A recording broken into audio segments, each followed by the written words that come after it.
De acuerdo con ustedes. Oiga, mientras llegan los demás, vamos a hacer un repaso. Les voy a hacer preguntas y el que quiera responder, responda. Eh, un medicamento agonista alfa 1. No, espere, no he terminado la pregunta, pero bien, bien. ¿Qué efecto tendría sobre un receptor alfa 1? Sí, duro, con confianza. Eso, vasoconstricción. ¿Listo? Entonces dice allá en la práctica clínica, cuando esté en el internado y rotando de cuidado intensivo, ese medicamento es un vasoconstrictor y pone en su análisis de la historia clínica paciente con doble vasoconstrictor, triple o lo que sea necesario. Otra pregunta, medicamento inodilatador.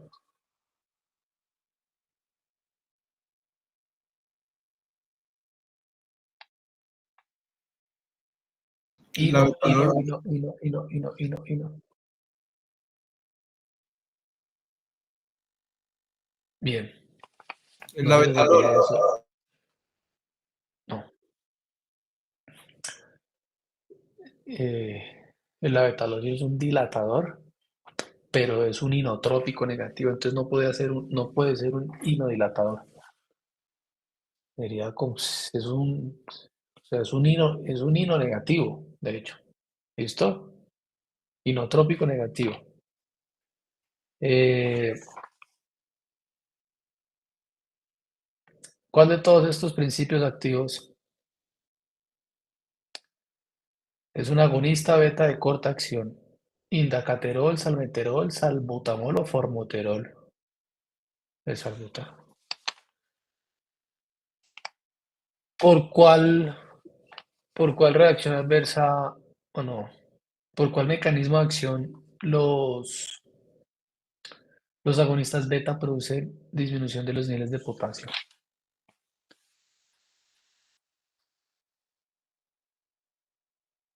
¿Y cómo funciona esa bomba?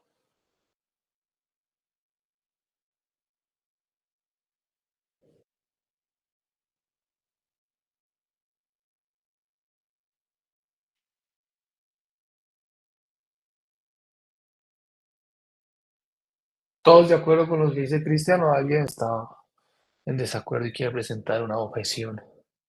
Acuérdese que los médicos pueden presentar objeciones hasta de conciencia. Yo hice una, yo hice una objeción de conciencia en el rural para no que no me pusieran a hacer abortos legrados allá. Imagínense uno hacer un legrado y el anestesiólogo, pues no había anestesiólogo, uno era el anestesiólogo y no, yo paso mi objeción de conciencia para eso. La pregunta era, ¿por cuál mecanismo de acción los agonistas beta producen hipocalemia o hipotasemia?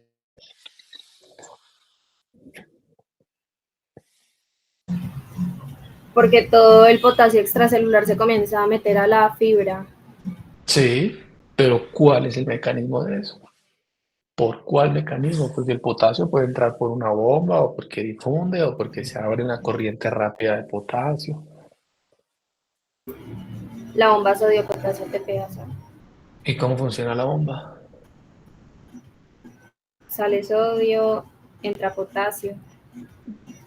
¿Cuánto sodio sale? 3 moles por 2 de potasio. 3, 2, 2, 3. Bien. Eh, sí, pero es agonista, no antagonista, güey. Son agonistas de la bomba.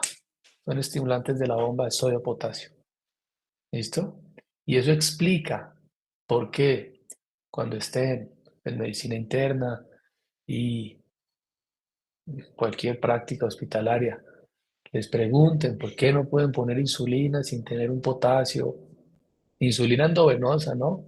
Endovenosa, porque la insulina es un agonista de la bomba. ¿Listo? Y hace parte de las soluciones polarizantes. Ya aprenderán más adelante que es una solución polarizante, pero son soluciones que se usan para el manejo de la hipercalemia, porque la hipercalemia mata a los pacientes por arritmias cardíacas. Medicamento de elección en choque anafiláctico. Adrenalina. Adrenalina. Eso todo el mundo, todo médico tiene que saber eso, pero a veces va uno de los médicos y no saben eso. Bueno, ustedes ya lo saben porque ya son médicos. Muy bien. ¿Listo?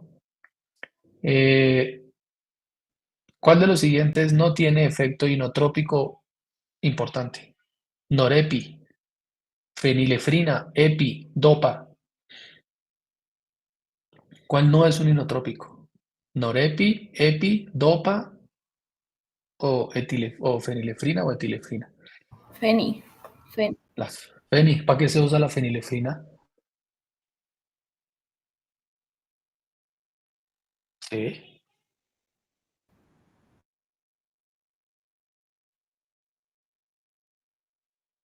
Yo le pongo Nora. Pues yo nunca he utilizado eso. Nunca. Entonces, ¿para qué se usa la fenilefrina? ¿Para qué la van a usar como ustedes médicos? Porque ustedes la van a formular.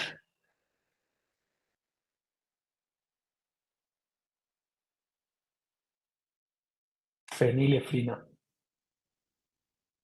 Está bien, produce vasoconstricción importante, pero ¿para qué la van a usar? Porque yo puedo usar los vasoconstrictores. Por ejemplo, para lograr una erección del pene. ¿En la qué? Lograr una erección del pene se puede utilizar para eso. La fenilefrina.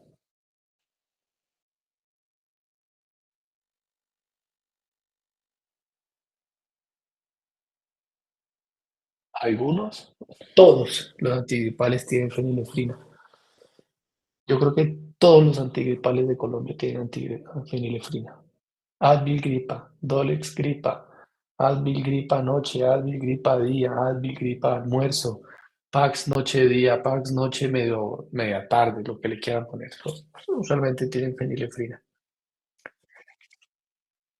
Sí, principal uso es como descongestionante de la mucosa nasal, porque cuando es un vasoconstrictor, pues disminuye la congestión de la mucosa, porque quita la permeabilidad vascular, ¿no? Entonces la moqueadera pues, disminuye.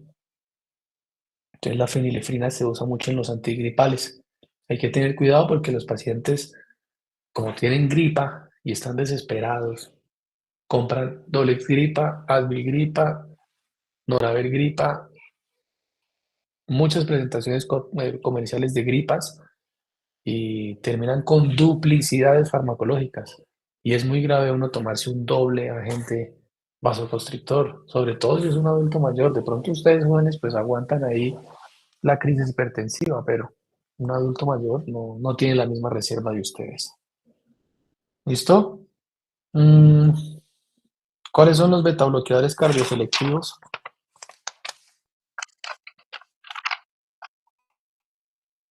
¿Cómo?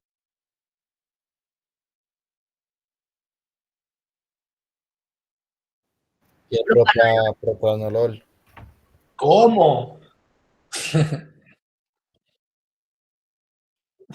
Hay otros 5. Los tienen que saber todos. Todos se los tienen que aprender. Todos los que les mostré en la presentación. ¿Listo?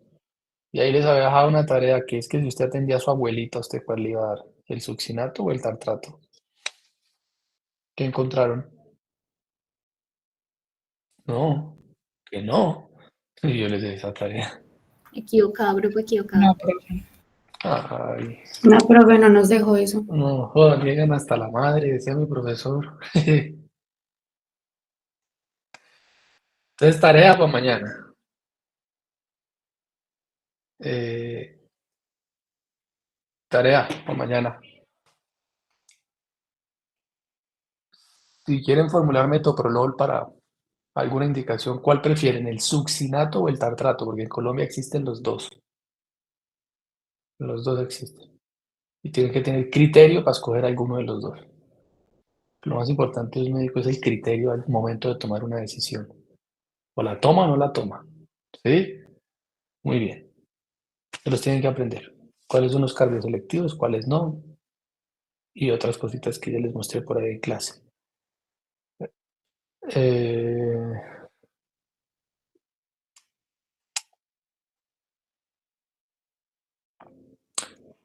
Esto es más de toxicología. ¿Cuál es el antídoto de la intoxicación por escopolamina? No, atropina. La FISO. ¿Y por qué la atropina no? Ah, sí.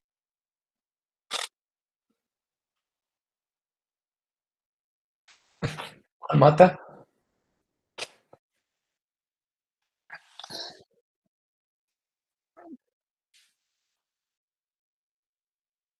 ¿Quién?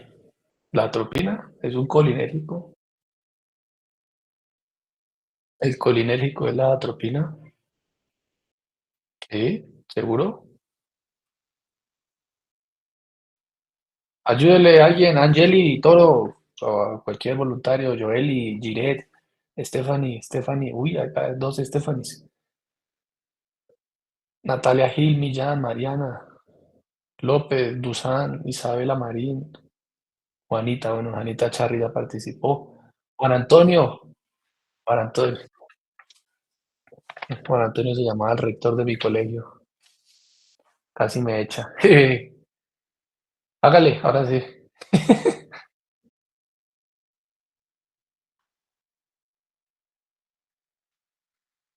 Un antagonista anticolinérgico, no. Antagonista anticolinérgico, es que eso suena raro. Entonces yo no puedo combinar la escopolamina con la atropina, ¿o sí? Sería muy grave, ¿o no? Uy, los dos son anticolinérgicos, lo matan, lo matan. ¿Qué tal lleve paciente a urgencias? No, es que viene un intoxicado por escopolamina. Ah, bueno, jefe, aliste ahí las 5 ampollas de atropina que tenemos en el carro de paro. No, muy grave. No se puede. Un dato ahí adicional que de pronto no vimos en la clase, porque a veces pues, de todo lo que tenemos que decir se me olvidan algunas cosas. Acuérdense que la atropina a dosis bajitas produce ¿qué? ¿Qué produce a dosis bajitas la atropina? Bradicardia. Bradicardia paradójica. No se les olvide eso porque los que van a ser anestesiólogos, pediatras, toxicólogos, intensivistas, urgenciólogos, bueno, bradicardia paradójica, ¿sí? Entonces muchos de estos medicamentos que estamos viendo se usan o mucho en consulta externa o mucho en situaciones de urgencia, ¿sí? Entonces el antídoto, pues, la fisostigmina, ¿no? Que es un colinérgico, coli. Eh,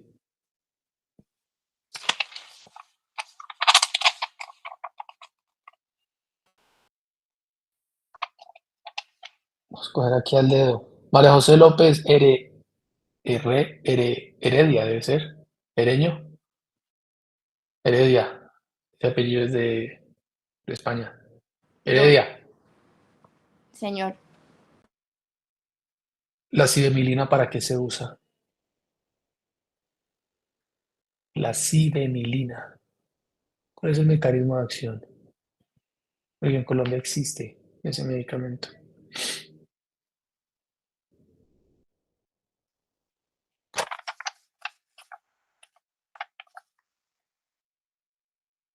No sé, pero ya busco, Doc.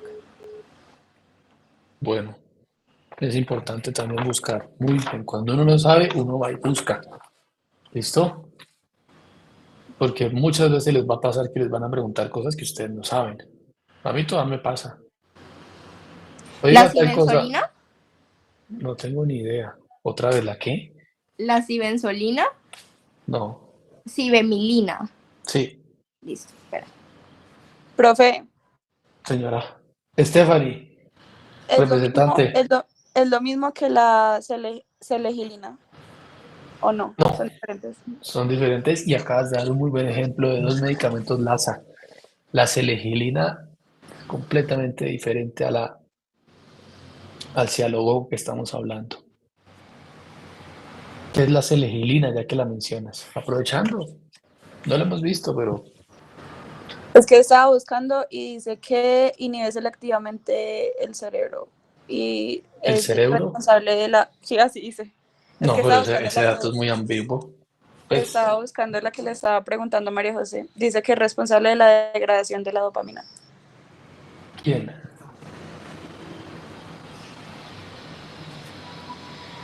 ¿Quién es responsable de la degradación de la dopamina?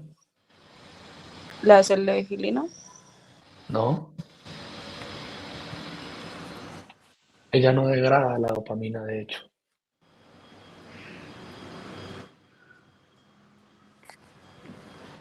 ¿Qué más dice ahí el Google que buscaste?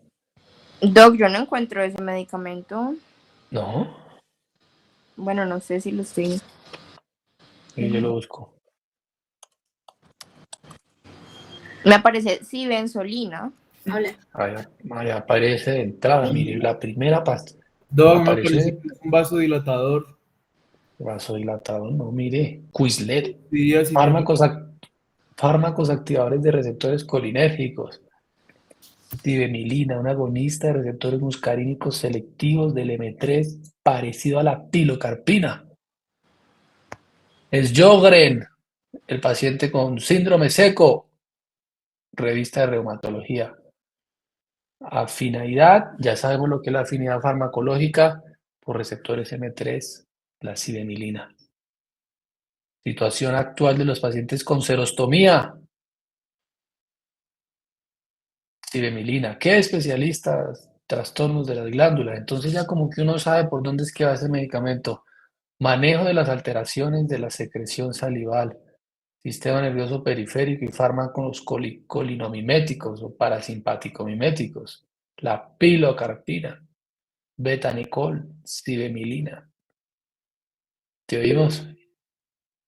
Doc, la que dijo Stephanie es un inhibidor de la monoaminoxidasa que se utiliza para pacientes con diagnósticos recientes de Parkinson. Bien, pero quien inhibe la dopa no es el medicamento, ¿no? Quien degrada la dopamina es la MAO y lo que hace la selegilina es inhibir la MAO para que Le dopa. no sé, para que no se degrade y el paciente tenga más dopamina en el cerebro.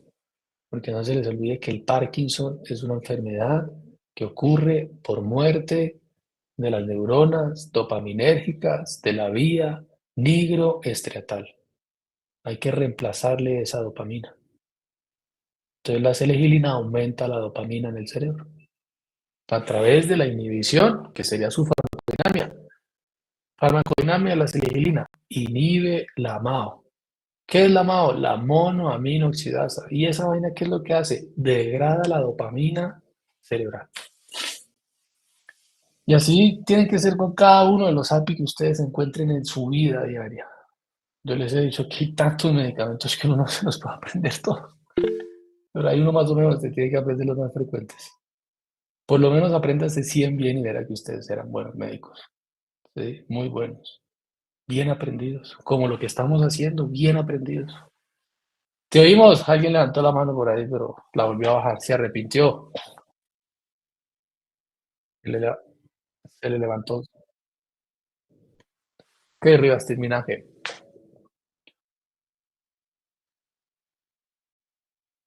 De acetil colina. La otra mantiene los niveles de dopamina. ¿Listo? El paciente con Alzheimer le falta acetilcolina. El paciente con Parkinson le falta mucha dopamina.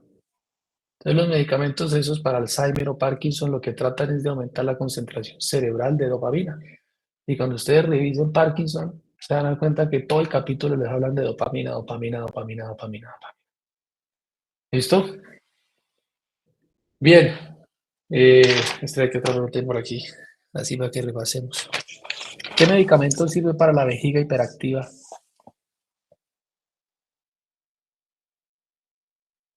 Vejiga hiperactiva, pilo. No próstata hiperactiva, vejiga. Hágale.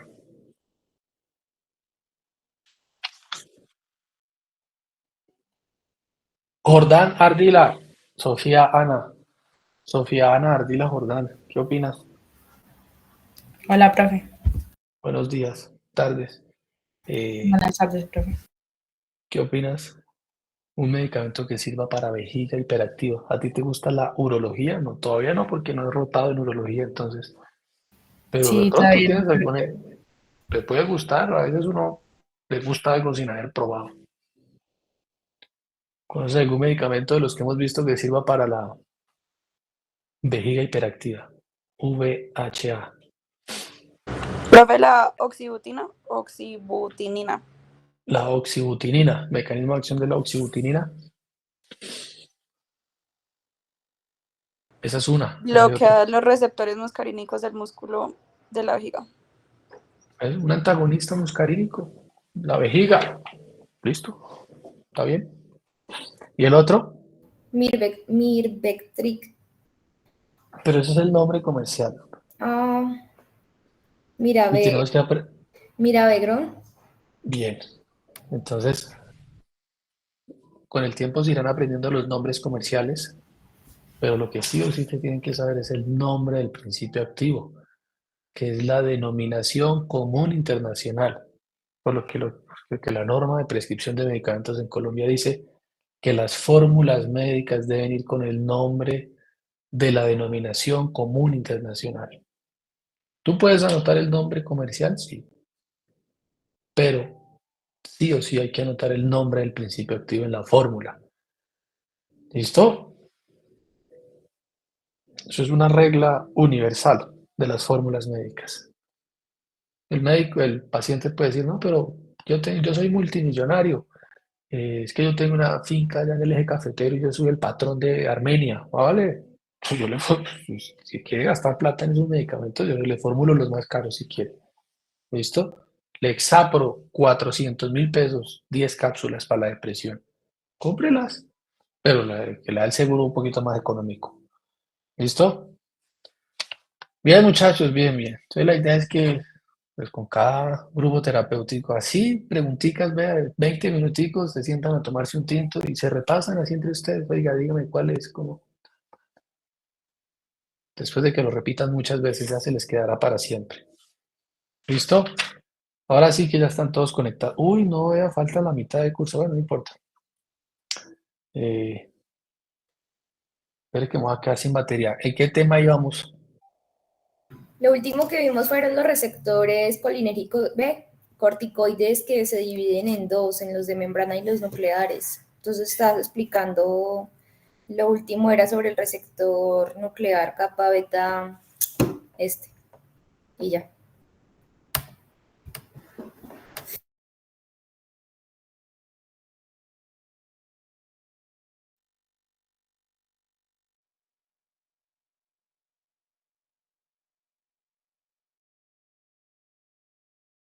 Listo, ahí te oí perfecto. Entonces pedí conecto esto por aquí.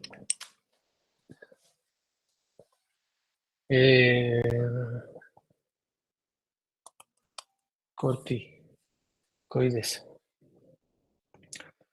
Oye, ¿y por qué tanta inasistencia, mano?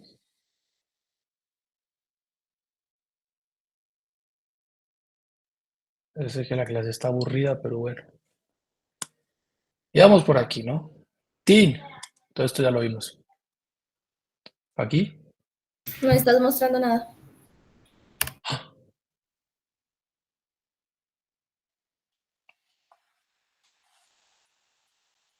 Ahora sí. Aquí, ¿no? Esto. Más Esto ya lo adelante vimos. está la gráfica del ADN. Aquí está. Bueno, recordar que esta es la estructura que comparten todos los esteroides del cuerpo, incluidas las hormonas sexuales y muchas terapias para el cáncer, por ejemplo, o terapias estrogénicas, ¿sí? Tienen que ver con esta estructura, que es la estructura básica de los corticoides. Cuando un medicamento tiene una estructura básica, y sí o sí esa estructura básica tiene que estar en todos los medicamentos, en todos los principios activos, para que ese principio activo tenga un mecanismo de acción Eso se llama el farmacóforo. No sé si lo habíamos mencionado, pero siempre es bueno recordar. Farmacóforo, la estructura mínima que tiene que tener un grupo de medicamentos para que funcione. Entonces, el farmacóforo de los corticoides es el anillo esteroideo, la estructura esteroidea. El farmacóforo de los betalactámicos, pues será el anillo betalactámico. El farmacóforo de las catecolaminas será el anillo catecol. Todas tienen el anillo catecol, ¿sí? Y así, con muchos grupos terapéuticos, los anticoagulantes, las heparinas, la estructura del farmacóforo, las heparinas, es un glucosaminoglicano. Todos tienen un pedacito en común. ¿Listo? Y ya vimos esto de la transactivación y la transrepresión. Entonces, ¿esto lo explicamos? Sí. Sí, Completamente. ¿Esto también? no, no, Sí. no. Este es el mismo mecanismo de acción que el corticoide difunde a través de la membrana celular. Difunde. Casi todos los medicamentos atraviesan las barreras biológicas por difusión pasiva. Difusión pasiva. Es el principal mecanismo de transporte de los medicamentos. La difusión pasiva.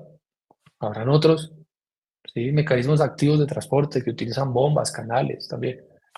Pero casi todos difunden pasivamente y si se une a los genes de respuesta del DNA, que son los elementos de respuesta para los esteroides, ¿sí? O sí, la secuencia de respuesta para los esteroides, habrá una transactivación y si el corticoide unido a su receptor citoplasmático, que es este, GR es receptor para corticoides, receptor de glucocorticoides, evitan que factores de transcripción nuclear como el kappa beta induzcan fenómenos de transcripción. Entonces no aparecerá RNA mensajero y no aparecerán las proteínas o las citoquinas proinflamatorias y por eso los corticoides tienen potentes actividades antiinflamatorias.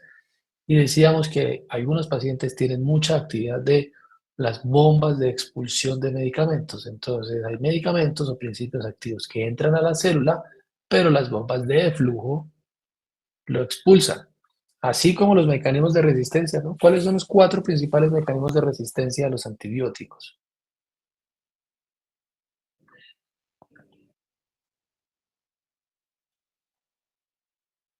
Pues está esa, la de la bomba de La expulsión. bomba de expulsión de antibióticos. ¿Cuál más? La del cambio del sitio de acción. Cambio del sitio de unión. Ah, la Bien. modificación también del receptor. Eso. La modificación del sitio de unión.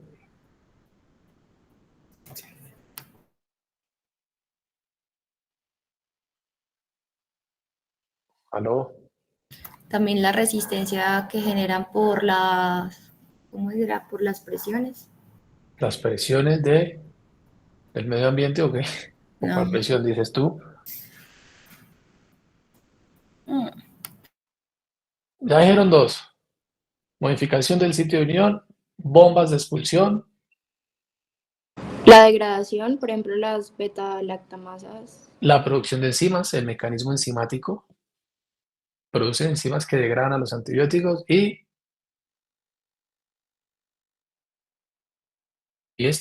La ¿cuál es este? disminución de las porinas. Eso, el cierre de las porinas, ¿listo? O cambios en la membrana que evitan que el principio activo entre.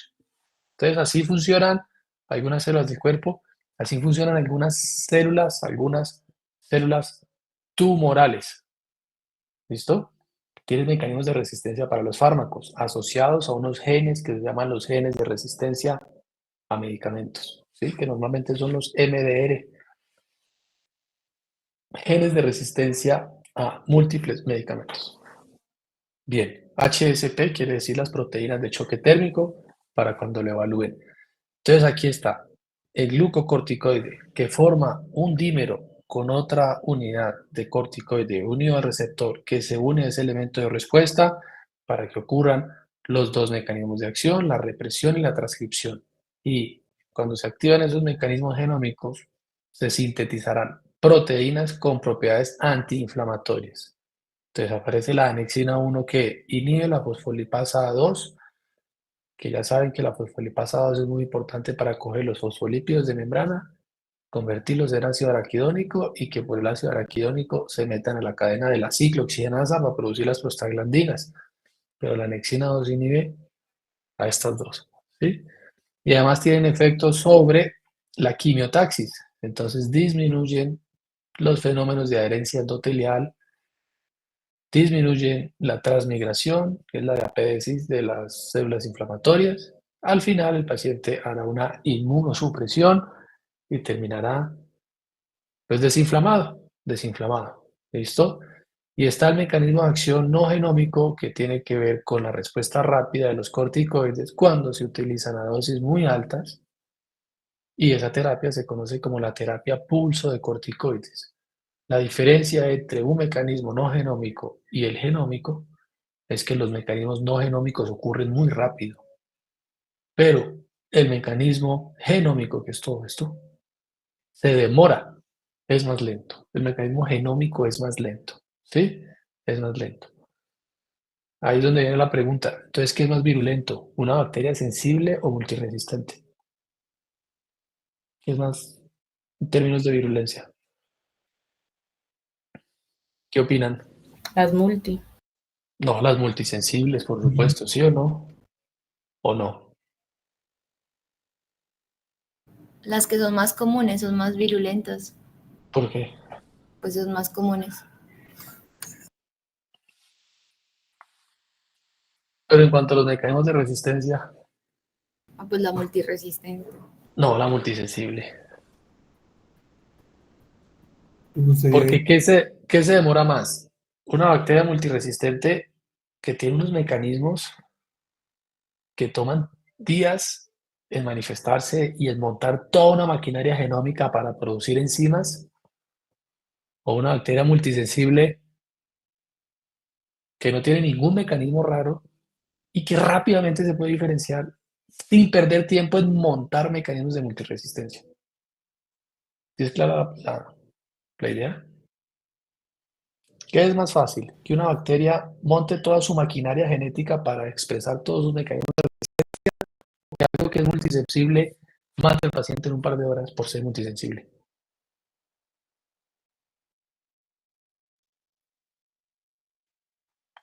Que no tiene patrones de resistencia, sino una E. coli multisensible, ¿no? Por ejemplo, una E. coli multisensible, salvaje, sensible a todos los antibióticos. Profe, una pregunta, pero sensible es que... A los antibióticos. Por eso, ¿la pueden matar los antibióticos? ¿No? La puedes matar los antibióticos, pero lo que estamos diciendo es, ¿cuál mataría más rápido a un paciente en caso de que yo no le ponga un antibiótico al paciente? Un paciente se puede infectar o por la sensible o por la multiresistente. ¿Cuál lo mata más rápido? Porque ella, como no tiene ningún mecanismo que montar genómico para matar al paciente, sino que lo invade rapidito. En cambio que la otra tiene que montar toda una maquinaria genética y la respuesta genómica normalmente, pues usualmente se demora un poquito más. Pero como las multisensibles no tienen ningún genoma raro para expresar multiresistencia, sino que entran y van matando, ¿listo?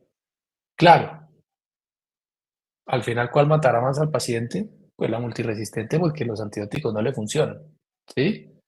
Pero las multisensibles son bien virulentas, porque como no tienen tanta cosa genética o tanto respuesta genómica que montarle al paciente, van atacando rapidito. ¿Sí es claro la idea? Sí, señor. Sí, entonces lo que estamos diciendo aquí es los mecanismos genómicos de los medicamentos se demoran en aparecer, porque es que montar toda esta maquinaria, hacer que se transcriba un RNA mensajero, que se sintetice una proteína, que se inhiba la fosfolipasa, pues toma días, toma tiempo. Pero cuando el corticoide se administra por vía endovenosa a dosis alta y ¡pum!, se une al receptor de la membrana y ya hace su mecanismo de acción.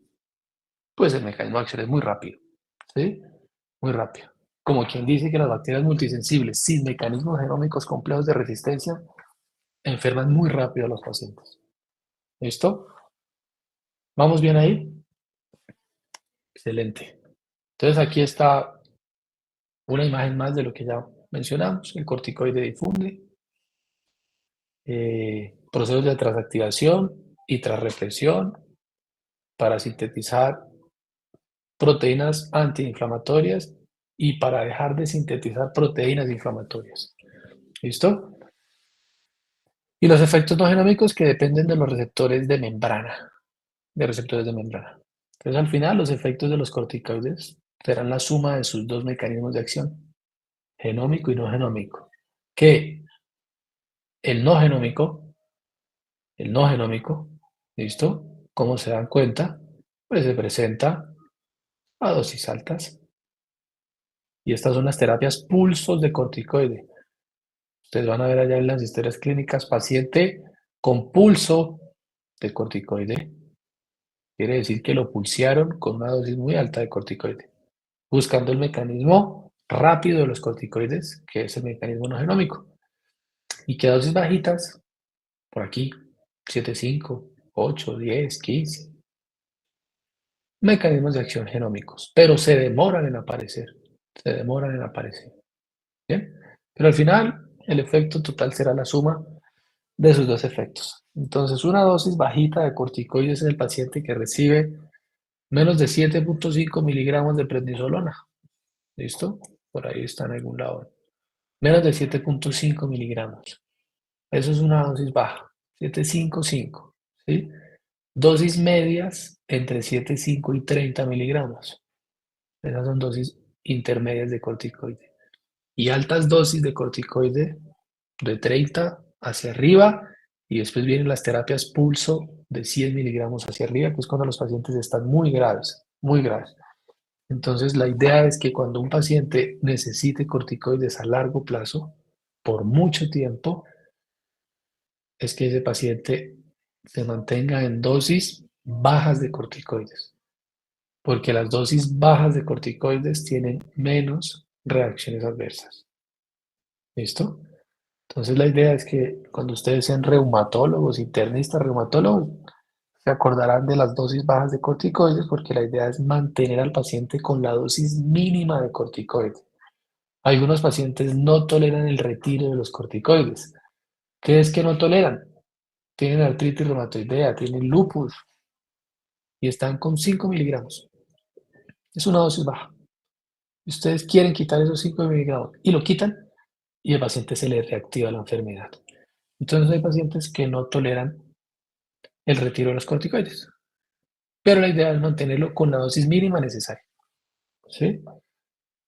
Para evitar todas las reacciones adversas asociadas al uso crónico de los corticoides.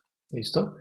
Ya hemos mencionado que los corticoides tienen una potencia y que el cortisol, como es el endógeno, entonces pues todos se comparan con la potencia o el referente es el cortisol, que es la misma hidrocortisona, y que todos se comparan contra ese cortisol en cuanto a su potencia. La potencia, la dosis que necesito para un efecto de un medicamento. ¿Listo?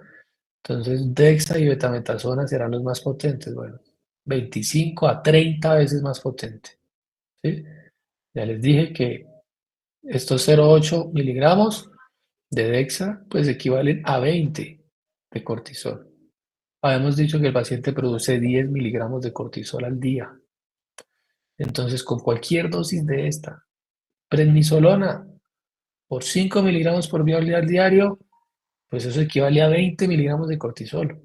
O sea que yo con 5 miligramos ya le puedo estar inactivando el eje al paciente. Por eso es tan importante tratar de mantenerse en la dosis más bajita de los corticoides, y normalmente estas dosis bajitas son menos de 7,5, menos de 5. ¿Listo? Ya hablamos de la dosis inmunosupresora de corticoide, ¿no? Después de 10 miligramos, Después de 10. bloqueamos el eje. Sí, pero la dosis inmunosupresora. Bloquear el eje es que el eje no produzca más corticoides. Pero puede estar bloqueado y el paciente no estar inmunosuprimido, solo está bloqueado. Pero ¿en qué momento el paciente se inmunosuprime con un corticoide? ¿A los 3 meses? ¿A los 6? ¿Al año?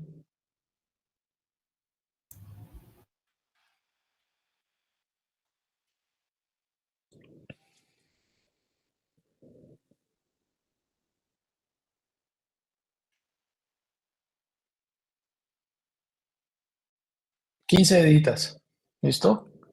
Después de 15 días de estar tomando corticoides, un paciente ya puede estar inmunosuprimido. Ya entra en inmunosupresión por corticoides. ¿Bien? Y normalmente las dosis de inmunosupresión en los adultos más o menos son 15 miligramos diarios. Entonces, 15 días de 15 miligramos diarios, ya el paciente está inmunosuprimido. Quiere decir que después de 15 días pueden aparecer infecciones oportunistas por la terapia inmunosupresora. Y después de un mes, pues ni se diga. Después de 2 meses, ni se diga. En los niños, que a veces toca, a los que van a ser pediatras, a veces toca inmunosuprimir a los niños, ¿no? La dosis de corticoides normalmente en niños es de 1 a 2 miligramos por kilo. Miligramo kilo día. Más o menos esa es la dosis diaria de los corticoides para los niños. Entonces un niño se inmunosuprime con dosis de 2 miligramos por kilo al día por 14 días, ya que hay inmunosuprimido. Y si le están dando es 1 miligramo por kilo al día, pues entonces quedará inmunosuprimido como en el doble de días, por ahí a los 25 días, 28 días. Pero cuando la dosis es de 1 miligramo por kilo al día. ¿Sí? Pero si se dan cuenta, en promedio, después de 15 días, un paciente ya está inmunosuprimido. Esto ya lo vimos, ¿no?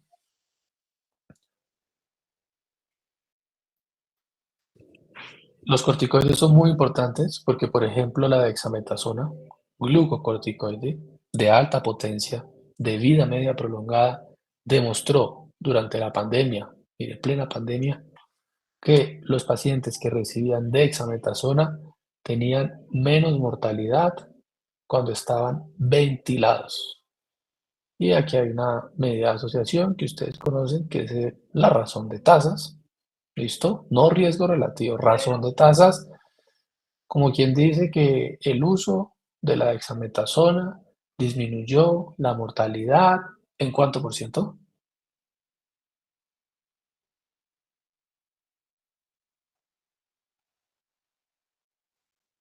En un 44%.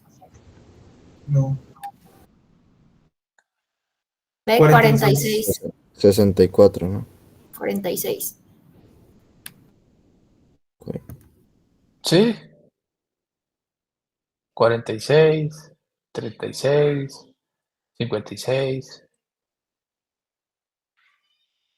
36, bro. 36% o 46. 36. Sí, pues este estudio cambió la historia de COVID.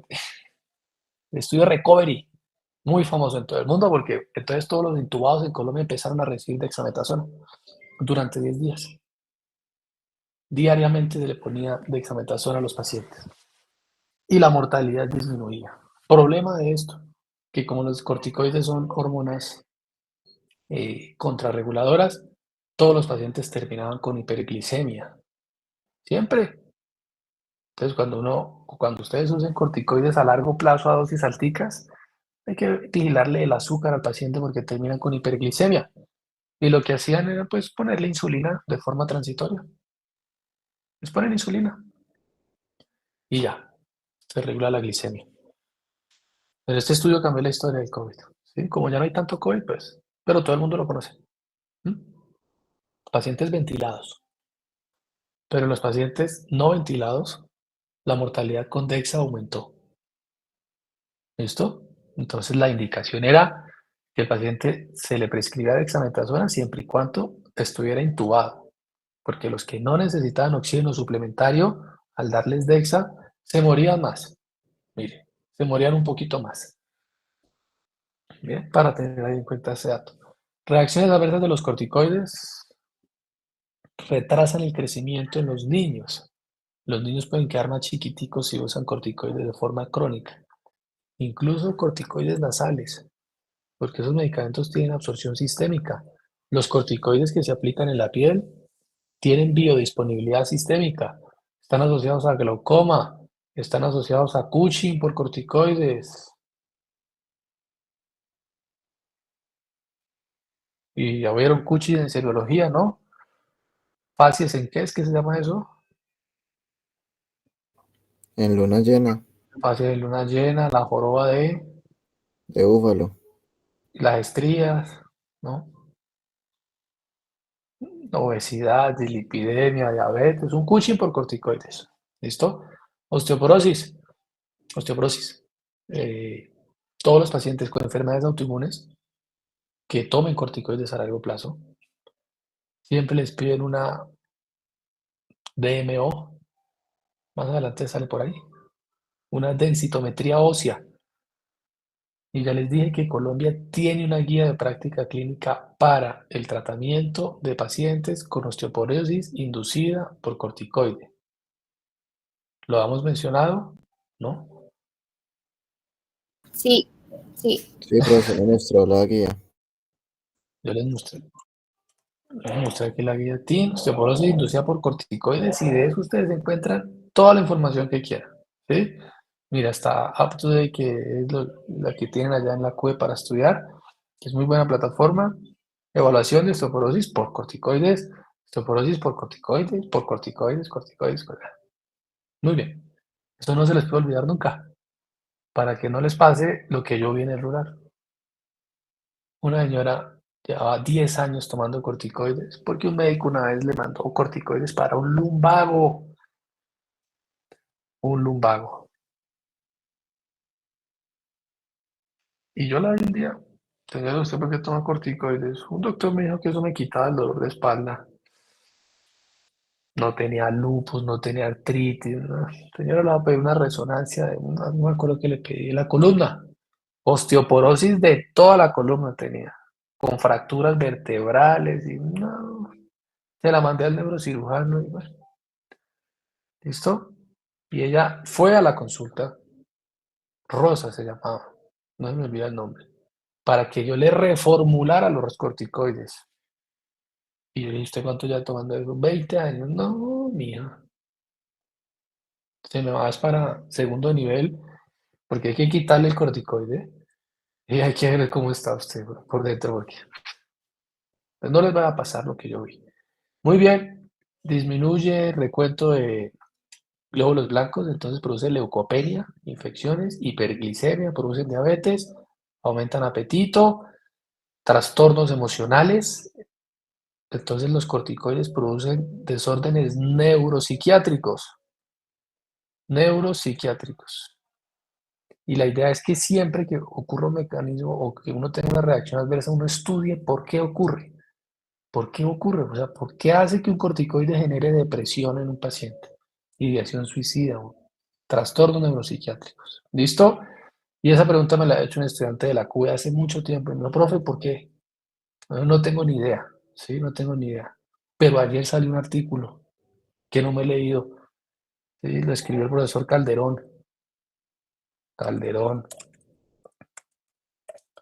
Corticoide.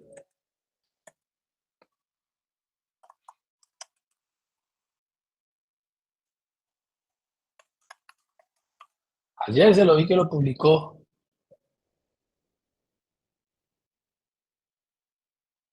¿Era este? Este. ¿Tú qué fecha tiene? Uy, sí, mire. Menos mal. Ah, no. Ah, sí. Ayer, el 19 de septiembre, mire. Ya hoy estamos a 20. Del profesor Calderón. Sí, ¿dónde está el profesor Calderón? Aquí. Carlos Alberto Calderón. Mecanismos moleculares, fisiopatológicos y aspectos clínicos de los trastornos neuropsiquiátricos inducidos por los corticoides. Me tocará leérmelo para poder responderle al estudiante que me hizo la pregunta, ¿sí? Porque yo no tenía ni idea cuáles eran los mecanismos biológicos de por qué se deprimían o por qué les daba ideación suicida. Bueno, y estos manes hicieron una revisión muy buena, ¿sí? Y tratan de explicar el mecanismo fisiopatológico y todos los receptores implicados por ahí, ¿sí? Todo para explicar una reacción adversa, ¿verdad? Todo un capítulo de libro, de artículos científicos para explicar una reacción adversa. Así será de compleja la reacción adversa que... Y está el gratín como nos gusta. El gratín. Donde Francia y bueno, todos los demás del Rosario, Universidad de Rosario, México, Rosario, Mederi, cardioinfantil. Entonces ya saben, si algún día nos pueden hacer una revisión del mecanismo de trastornos neuropsiquiátricos, ¡pum! Artículo publicado anoche aquí en Colombia, hecho por grupo colombiano. Esto, sí, se describía que era muy frecuente, pero nadie sabe por qué ocurría. Entonces hay una muy buena revisión. ¿Bien? Hipocalemia, hipertensión y edema periférico. Pues claro, como son corticoides, tienen efecto retenedor de sodio, entonces la retención hidrosalina por corticoides. Entonces, cuando un paciente está inmunosuprimido por corticoides, no es el paciente que toma corticoides 5 días, no. 6 meses, un año, el lupus, la artritis. Ellos tienen que tener cuidado con el consumo de agua y alimentos, ¿sí? El contacto con animales, con hongos ambientales, tuberculosis, con herpes, exantemas virales, les da toxoplasmosis, enfermedad por arañazo de gato, salmonelosis, neumococo, hepatitis. Se infectan por todo, ¿listo? Entonces esos pacientes que toman corticoides a largo plazo, mire, agua potable. No pueden comer huevo crudo o, ¿sí? Blandito. No pueden comer mayonesa. ¿Listo? No pueden comer mariscos crudos. Carne 3/4 prohibido. Leche no pasteurizada, que es que está recién ordeñado. Nada. Tienen que lavarse las manos. Mejor dicho, hay que tener cuidado con esos pacientes cuando están inmunosuprimidos. Cualquier paciente inmunosuprimido, trasplantado, tiene que tener cuidado con todo esto. Porque una salmonelosis lo mata, un citomegalovirus lo mata, una hepatitis latente lo mata, una tuberculosis latente lo mata. Bien, y un grupo más de medicamentos que son los antileucotrienos. Entonces ya vimos todos los corticoides que están por ahí. Ahora los antileucotrienos, que son dos principios activos, el montelukast y el zafirlukast, que básicamente la indicación, te oímos. Doc, yo tenía una pregunta sobre, pues es que he escuchado del síndrome de abstinencia por el uso de corticoides. Abstinencia. O bueno, sí, que cuando se dejan de usar, pues genera síntomas, sobre todo pues los tópicos en la piel. Como el fenómeno de rebote, dices tú, ¿no? Los efectos de rebote. Ujú. Que por ejemplo, una dermatitis atópica, que usan corticoides, lo suspenden y se llenan de ampollas después. Efecto de rebote. Eso es común con el uso de corticoides. Muy, muy. Por eso hay que buscar mejores alternativas para el tratamiento de enfermedades alérgicas, autoinmunes crónicas, inflamatorias crónicas, diferentes a los corticoides. Porque los corticoides son muy buenos, ¿sí? En un momento agudo, el paciente está muy inflamado, muchos síntomas, mucha inflamación articular, y tú le pones un corticoide y mejoran demasiado. Pero el problema es que no se pueden dejar toda la vida, no deberían dejarse para siempre. Por las reacciones adversas, hipertensión, Cushing, diabetes, catarata, dislipidemia, hígado graso, aumentan el riesgo de ruptura gastrointestinal, es decir, que producen neumoperitoneo. Entonces tienen muchos problemas de seguridad, de eficacia no, son muy eficaces, pero tienen muchos problemas de seguridad. Entonces usualmente lo que hacen es que usan corticoides de forma aguda y mientras algún medicamento biológico, alguna terapia biológica, que son los que terminan en MAP, todos estos MAP, infliximab, rituximab, anticuerpos monoclonales, empiezan a actuar. Mientras empiezan a actuar los MAP, el paciente recibe corticoides. Cuando el MAP ya funciona, le quitan el corticoide y el paciente con un anticuerpo monoclonal vive muy bien. ¿sí? Es el caso de la dermatitis atópica. La dermatitis atópica responde a los corticoides, pero el problema es que no los puedo usar siempre. Entonces hoy en día se utilizan los anticuerpos monoclonales para la dermatitis atópica y son una maravilla. Pueden aumentar el riesgo de faringitis. ¿Sí? A los pacientes que usan los anticuerpos monoclonales les da faringitis y molestias en la garganta, pero por lo menos no viven desesperados con las lesiones en la piel. Bien, entonces más que una abstinencia, porque digamos que la abstinencia es como un comportamiento compulsivo a la sustancia, el rebote, más un rebote. Y es que los síntomas ahora están peor por haber suspendido el medicamento. Peor en cuanto a los síntomas iniciales. Esto de la enfermedad. Ahora son peores que cuando me empezó. Eso es un fenómeno de rebote. ¿Bien? Ok, gracias. Y estos que son los antileucotrienos que también hacen parte de la cascada inflamatoria, pues es el montelukast, el safirlukast. Se usan para asma y rinitis alérgica, pero sobre todo para asma. Los antileucotrienos están en las guías de asma, solo que dicen que son una terapia alternativa, que no son primera línea, porque primera línea de asma son los corticoides inhalados. Corticoide inhalado es el tratamiento de primera línea en asma, ¿sí? Corticoide inhalado. Como son inhalados, no tienen, sí tienen biodisponibilidad sistémica, pero como son microdosis, por ejemplo, la beclometasona inhalada viene de 200 microgramos, pues las concentraciones plasmáticas eran muy bajitas, no son 10 miligramos ni 20, ¿no? Microgramos. Entonces no tiene tanto efecto sistémico. Sí tiene absorción sistémica por vía inhalada, pero como la dosis es tan pequeñita, no hay tantas manifestaciones sistémicas con los corticoides inhalados. Pero los corticoides inhalados son los medicamentos de primera línea para el asma. Y después los broncodilatadores. Pero primero el corticoide. Y después un broncodilatador, los que ya conocen, sea agonista beta o antagonista muscarínico. ¿Listo? Algunas reacciones adversas de los antileucotrienos: gastrointestinales, malestar, aumenta las enzimas hepáticas, eosinofilia, vasculitis. Pero lo que más preocupa de los leucotrienos es esto: los trastornos neuropsiquiátricos de los antileucotrienos. Esto es de este año, esta noticia, 2024. 2022, más de 12 millones de personas recibieron en Estados Unidos una fórmula de Singulair, que es Montelukast, por aquí está. Aquí, Montelukast. Y el problema es que ese medicamento está asociado a trastornos neuropsiquiátricos graves. ¿Sí? Entonces los abogados, el fiscal general de Estados Unidos, las agencias desaconsejan el uso de estos medicamentos en los niños, porque como son asmáticos, riníticos, alérgicos, son buenos para eso. Pero el problema es la reacción adversa que tienen. ¿Cómo funcionan? Son antagonistas de receptor para leucotrienos. Vienen y bloquean esto. Ahí está. Montelukast, safirlukast, antagonistas de receptores para leucotrienos. Normalmente las vías respiratorias tienen mucho receptor de leucotrieno.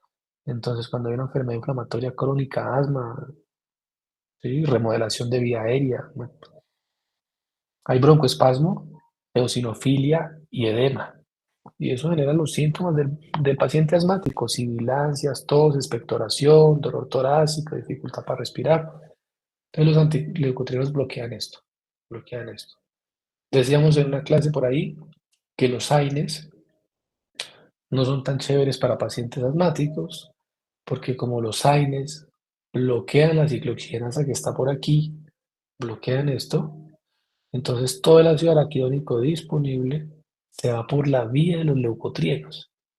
Por eso es que los AINES pueden inducir fenómenos de broncoespasmo, por esa teoría. ¿Preguntas, dudas? ¿Puedes repetir, por favor? ¿Esto? ¿Qué cosa? No, es verdad. Los AINES en asmáticos no se usan. Pero el modelo biológico que explica eso esa teoría es eso, ¿no? La teoría biológica es esa. Que como los AINES bloquean a las ciclooxigenasas, porque el mecanismo de acciones de los AINES es bloquear ciclooxigenasas, pues claro, todo el ácido araquidónico disponible no se mete por la vía de las prostaglandinas, porque están bloqueadas, sino que se meten por la vía de la lipoxigenasa. Y cuando el ácido araquidónico entra en la vía de la lipoxigenasa, pues aparecen todos los leucotrienos, que son los broncoconstrictores. El leucotrieno, que además produce reclutamiento celular, el leucotrieno es potente inductor de broncoespasmo. Y el asma se caracteriza por ser una enfermedad con broncoespasmo.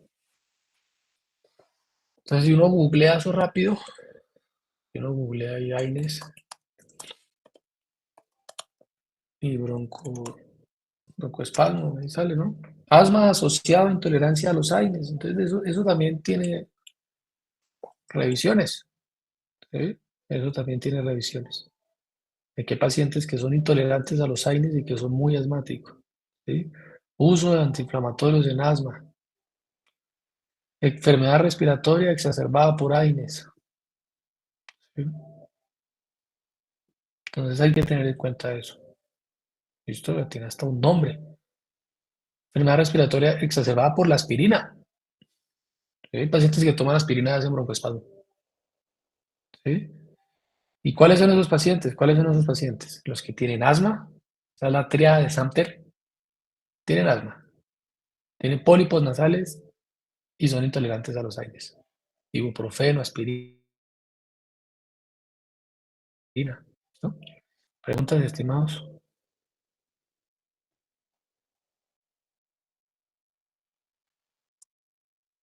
No, sigámosle. Quedamos a buen ritmo. Ya que nos quedan 50 y pico de minuticos ahí. ¿Este libro cuál era? Se me escapó. Bueno.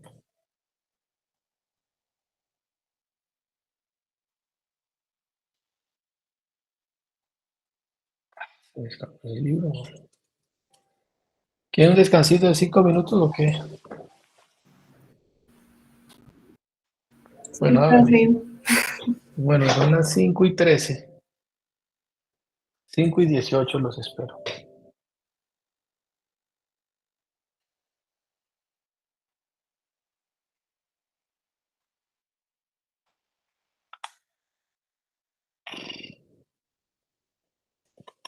¿Qué temas siguen en el planeador? Profe, le voy a hacer una pregunta. Hágale. Es que cuando usted estaba explicando lo de la, ¿cómo se llama ese medicamento? Dexametasona. Dexa. Dexametasona. Usted dijo que pues se aplicaba solo en los, o sea, mejoraba, bueno, había menos mortalidad en los pacientes que se les aplicaba eso y que estaban intubados, pero ahí podría haber Por COVID. Sí, por COVID. Ahí podría haber algún sesgo, como por ejemplo de confusión y que tal vez esa mejoría no sea por la intubación. Claro, perfectamente, sin duda, ¿sí o no?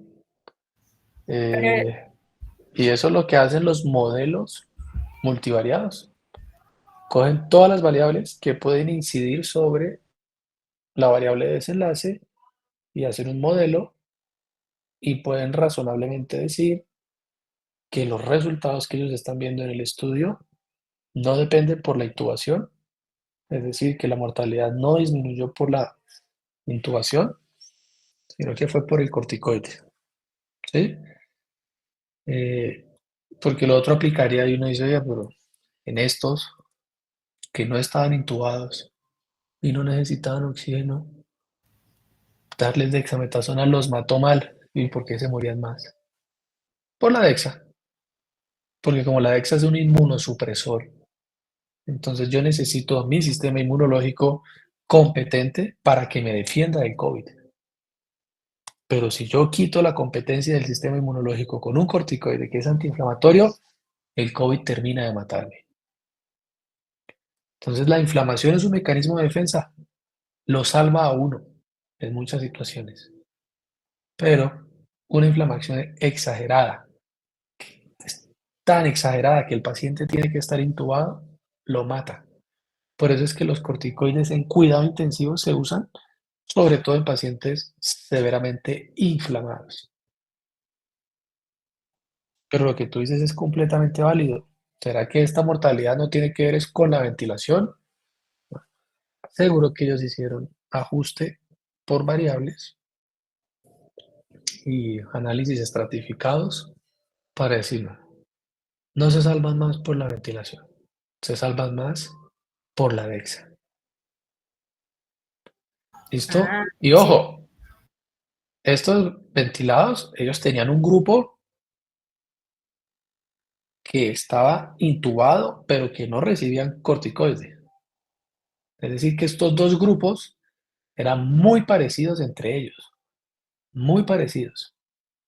Lo único que los diferenciaba de manera significativa es que un grupo recibía DEXA y el otro no recibía la DEXA, pero por lo demás les hacían lo mismo. Es decir, que el grupo DEXA era cuidado usual o medidas, ¿sí? Las mismas, el cuidado usual de los de arriba, solo que les adicionaron una intervención más que se llama dexametasona. Y a los otros les habrán dado placebo o nada, placebo. ¿Nada? Entonces, estos dos grupitos eran muy parecidos, ¿sí? Y estos, no oxígeno, lo mismo. Podía ser tú y yo con COVID en esa época, tú sin oxígeno, yo sin oxígeno, a ti te daban Dexa y a mí no me daban Dexa. Y al final, a personas como tú que estaban en el grupo de Dexa, tenían más muerte que mi grupo. Pero tú y yo éramos muy parecidos, mismo grupo de edad, ¿listo? Mismas variables, no fumamos, no tomamos, relativamente sanos. ¿Estamos? Sí, señor. Y por eso, estimada, que yo sé que usted ya lo vio por ahí, por eso es que es tan importante siempre revisar la tabla 1 de los estudios clínicos. Porque ¿qué muestra la tabla 1 de estos ensayos clínicos controlados? Las características de la población. ¿Y para qué te la muestran? ¿Cuál es el objetivo de que te lo muestre? Para saber si el grupo es extrapoblable. Más que extrapolable, porque no serán extrapolables, no los puedes sacar. Pero ¿para qué te muestran la tabla 1? Ahí está la tabla 1. ¿Por qué les muestran la tabla 1? Pues porque todo el mundo quiere saber cuántos años tenían y eso, ¿no? No me Pero ¿por qué se entiendo. las muestran de verdad? Ahí está la tabla 1 del estudio.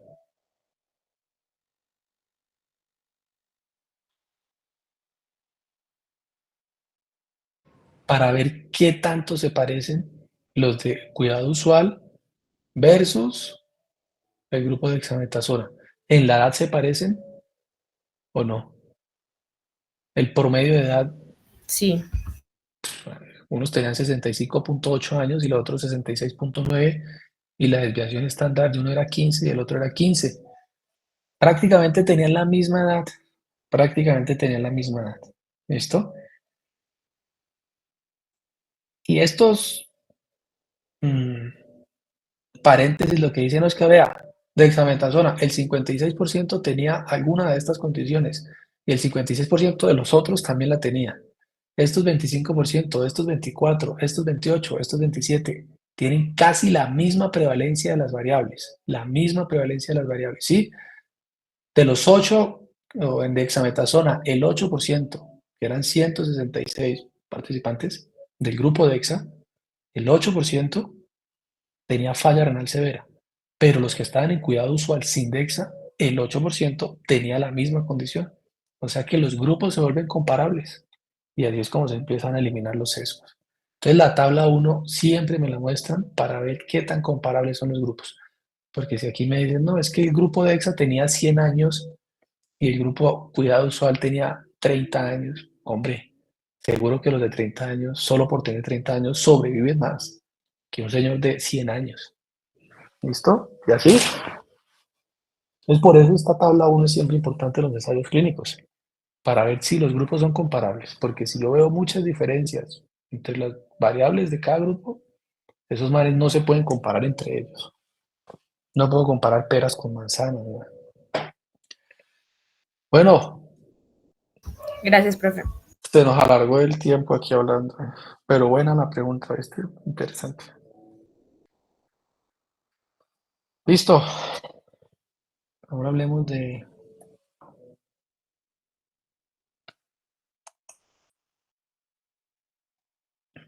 Seguimos ahí como en cascada, esto porque no abre. En cascada inflamatoria, ¿no? Entonces, el siguiente grupo de medicamentos antihistamínicos. Entonces, AINES, corticoides, antileucotrienos, antihistamínicos, que básicamente se utilizan para enfermedades alérgicas. Las enfermedades alérgicas tienen mucho impacto en el rendimiento académico. La gente no se concentra por tener rinitis en clase. No van al colegio, laboralmente no rinden, y se la pasan estornudando toda la jornada laboral y tienen muy mala calidad de vida. Entonces ahí se usa mucho el tema de los antihistamínicos. Esta es la histamina, es una molécula hidrofílica que tiene 4 receptores, que son los receptores de histamina H1, H2, H3 y H4, y todos esos receptores están acoplados a proteína G. ¿Sí? El farmacóforo de la histamina, la estructura de la histamina, un anillo imidazólico con un grupo amino. ¿Listo? Su precursor, la histidina. Más adelante está por ahí. Entonces aquí están los 4 receptores H1, H2, H3 y H4. Y los medicamentos que existen en la práctica clínica casi siempre están dirigidos contra receptores H1 o H2. H1, principalmente para las alergias. H2, principalmente para temas gastrointestinales. Gastro. Entonces hay muchos anti-H2. ¿Te oímos?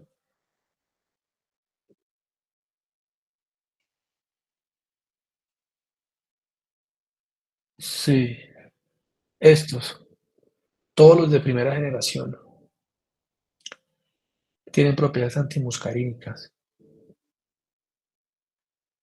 Ese no tiene tantas, porque ese es de segunda generación y no tiene tanto efecto antimuscarínico, pero sí podrían tener, porque yo les he dicho que en fármaco la selectividad absoluta es difícil de tener.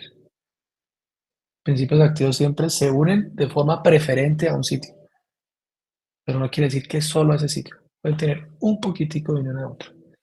Pero los que más propiedades antimuscarínicas tienen o anticolinérgicas dentro de los antihistamínicos son los de primera generación. Los de primera.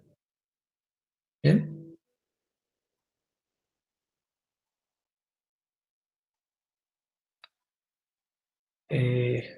Entonces los antihistamínicos H2 se utilizan en muchos trastornos gastrointestinales, enfermedad dispéptica, gastritis, ¿sí? Úlceras, bueno.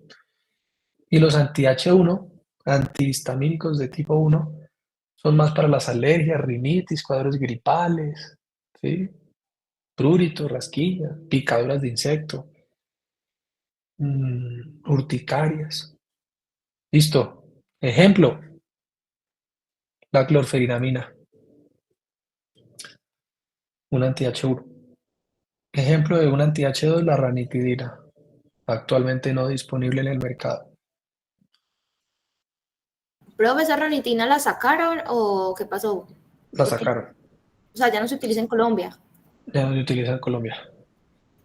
Eso fue esta noticia, ranitidina, Invima, Colombia, la sacó del todo por un tema de cáncer.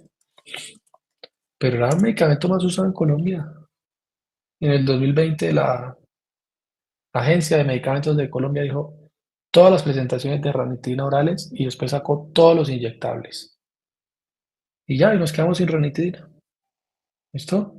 Un muy buen medicamento para la gastritis. El problema era un metabolito, nitrosamina, nitrosilmetilamina, NDMA, cáncer, probablemente cancerígena. ¿Listo? Esto es lo que viene en las salchichas, en los embutidos, en la mortadela, en el perro caliente. Todos los ultraprocesados están llenos de nitrosaminas. El cigarrillo, bueno, las nitrosaminas son potentes inductores de procesos de diferenciación celular y mutaciones genéticas que inducen el cáncer. Entonces, por eso la suspendieron. ¿Listo? ¿Usted alcanzó a usarla o no, estimada colega? ¿Sí usó ranitidina o no? Sí, señor, yo también contra en Bogotá. ¿Ok? Dime, ¿Y cuándo trabajamos en Bogotá? Bogotá. ¿Y ya no la usa? No, pues aquí no, eso ya lo quitaron. Pues no lo dejan utilizar. No hay.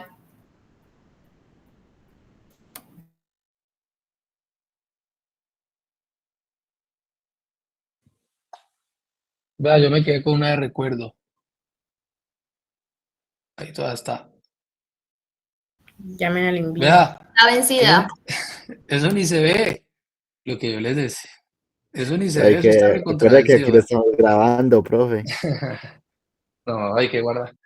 Hay que guardar sus muestras médicas, mire, vea. Una ampollita de ranitidina que se venció hace como 5 años. Mejor dicho, esta sí tiene más nitro, porque el problema era que la impureza, que es la nitrosamina, aparecía cuando el medicamento llevaba mucho tiempo almacenado.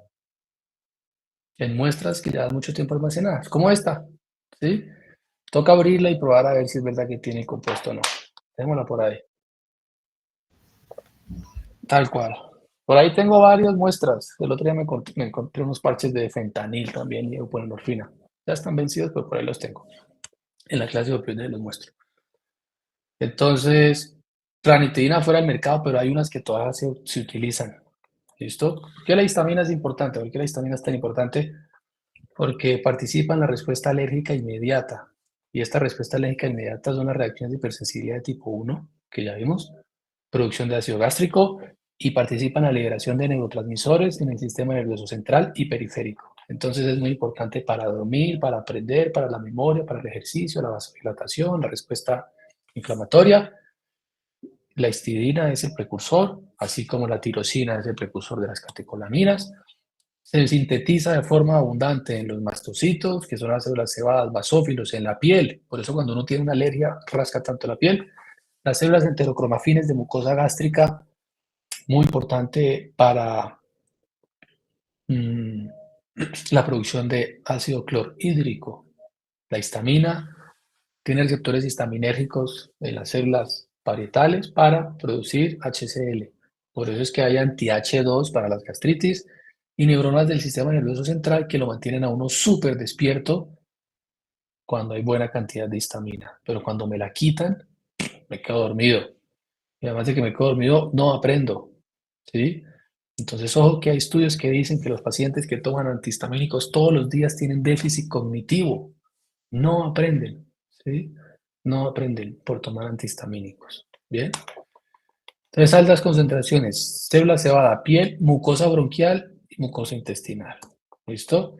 Estas son, bueno, esto es el mecanismo de la reacción de hipersensibilidad de tipo 1, en donde primero hay una fase de presentación antigénica, la diferenciación del TH, la producción de, como aparece el linfocito B que produce el anticuerpo, ¿listo? Entonces uno se llena de los anticuerpos de tipo IgE, por eso hay medicamentos en enfermedades alérgicas que son anti-IgE, y son anticuerpos monoclonales, anti-IgE. ¿Sí? ¿Por qué? Porque le bloquean el receptor al anticuerpo. ¿Listo? Entonces no reconoce a ningún alergeno. Dice, el paciente se queda sin las alergias que eran mediadas por esto. Por ahí hay mucho medicamento para asma biológico dirigido contra receptores de la inmunoglobulina E. ¿Mm? Entonces los mastocitos quedan preparados para una reexposición y cuando el paciente se reexpone al alergeno, pues el mastocito se degranula y salen todos los gránulos de histamina, vasodilatación, prurito, rasquiña, ardor, inyección conjuntival, ronchas por todos lados. Estos receptores ¿de qué? Estos mastocitos tienen en la membrana un receptor beta 2 y la adrenalina, como es un agonista beta 2, al hacer agonista de esto, evita la degranulación de los mastocitos. Por eso es que la adrenalina es la número uno en choque anafiláctico, porque no deja que estos se degranulen. Bloquea este rompimiento, lo mantiene estable. ¿Listo? Lo mantiene estable. Entonces, por eso la adrenalina, que es la única de esas catecolaminas que tiene esa afinidad por el beta 2, es tan buena para las alergias. Hay otros medicamentos que ya no se usan mucho, creo que ni se los menciono en ninguna clase, pero bueno, se los puedo mencionar, que son los estabilizadores de la membrana del mastocito, que se conocen como las cromonas. Cromonas, ¿sí? Y ahí está el cromoglicato. Cromoglicato.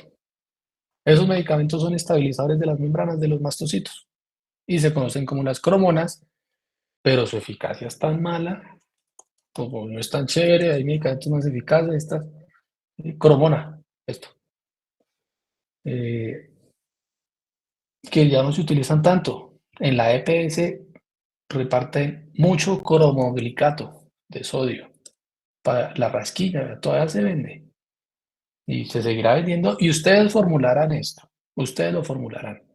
Porque el paciente llega con conjuntivitis alérgica, le rasca los ojos.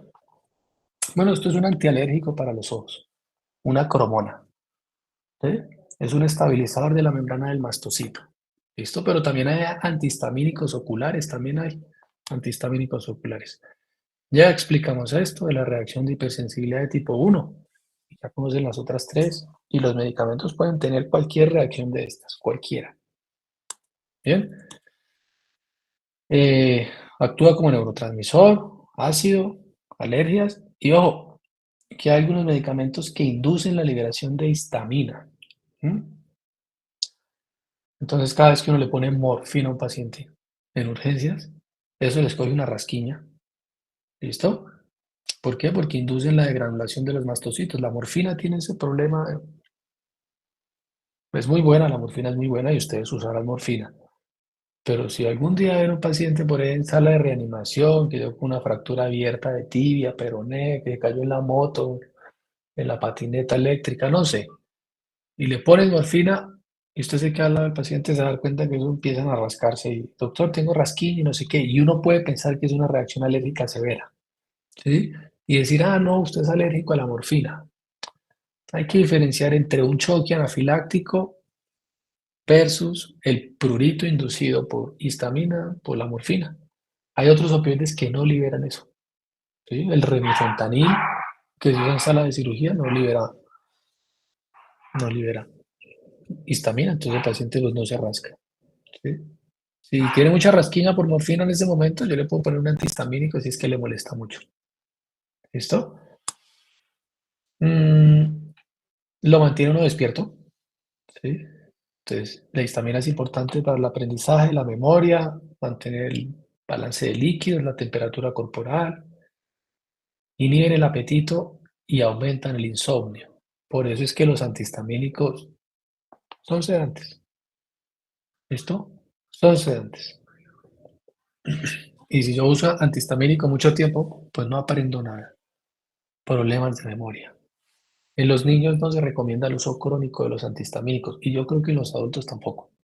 ¿Sí? Porque a veces uno ve a algunos estudiantes por ahí en la universidad que toman antihistamínicos por una rinitis crónica y llega el día del quiz. Nada de lo que vimos en clase lo responde mal. Nada. Entonces le digo, venga, o deja el antihistamínico o nos vamos a ver por cuarta vez aquí en el salón. Señora, señor, es que no veo los nombres, perdón.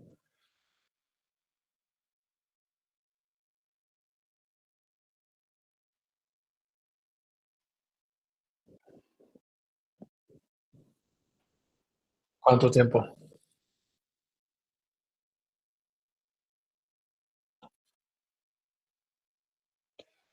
alergias respiratorias y eso, ¿no? Eso tiene impacto en el aprendizaje, ¿no? ¿Al cuánto tiempo? No, eso, a los 20 días ya uno, a los 20 días uno ya deja de aprender. Mm,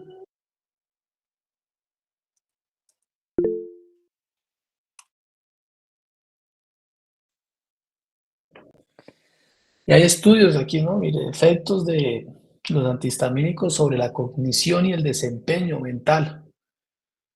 Interesante, interesante. Todo esto, ¿no? Eh, los efectos sedativos, sobre todo los de primera generación, persisten al día siguiente y interfieren con el desempeño diario de la persona. ¿Listo? Entonces, en pacientes que requieran actividades vigilantes, un médico, que es que yo soy el neurocirujano, y se toma un antihistamínico antes de entrar a una cirugía, puede cometer más errores, un piloto, el director de una planta nuclear, no sé, ¿sí? Tienen problemas de concentración. ¿Listo?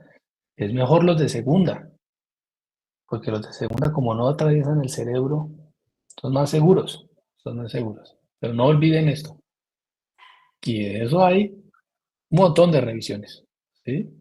Un montón de revisiones. Antihistamínicos nuevos versus viejos y los efectos cognitivos. ¿Listo?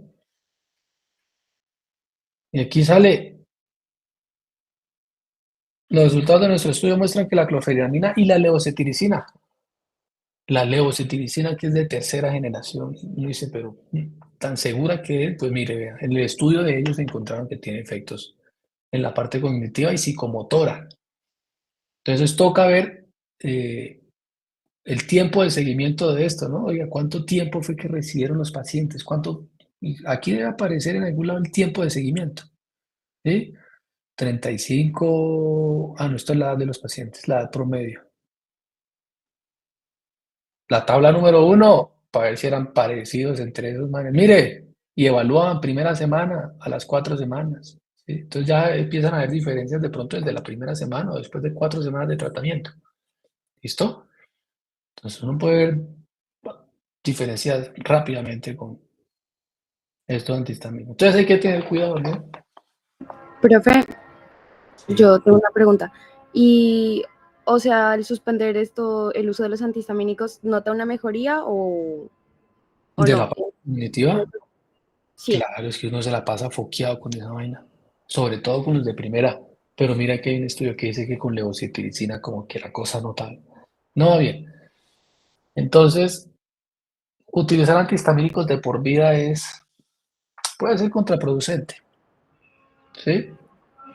Porque si la histamina es tan importante para el aprendizaje y la memoria, pues puede haber algún impacto en nuestra memoria y nuestro aprendizaje.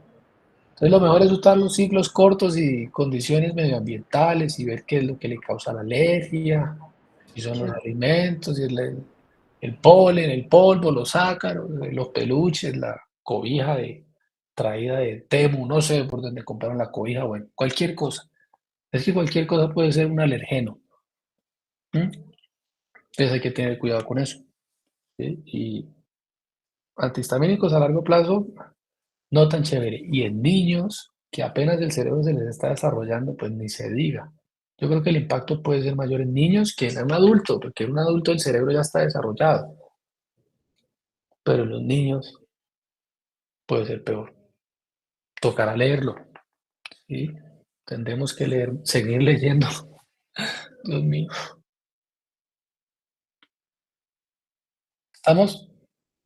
Por eso hay otras terapias hoy en día para el manejo de la poliposis nasal, de esos cuadros alérgicos, ¿sí? Y esas son las terapias biológicas. El problema es que la terapia biológica es muy costosa. Bueno, aquí están los de primera y los de segunda generación. Este es el receptor. Ya saben que los receptores acoplados a proteína G tienen 7 dominios transmembrana y hay uno más. La histamina tiene este tipo de receptores, proteínas G. La localización de los H1, los H2, los H3 y los H4 y qué es lo que hacen, en qué es lo que participan. Y los H1 participan en broncoespasmo, aumenta la contracción del intestino, el apetito, insomnio, vasodilatación, permeabilidad capilar, reclutamiento celular. Por eso es que el anti-H1 está muy dedicado a la alergia y el H2 a la parte gástrica, gastrointestinal.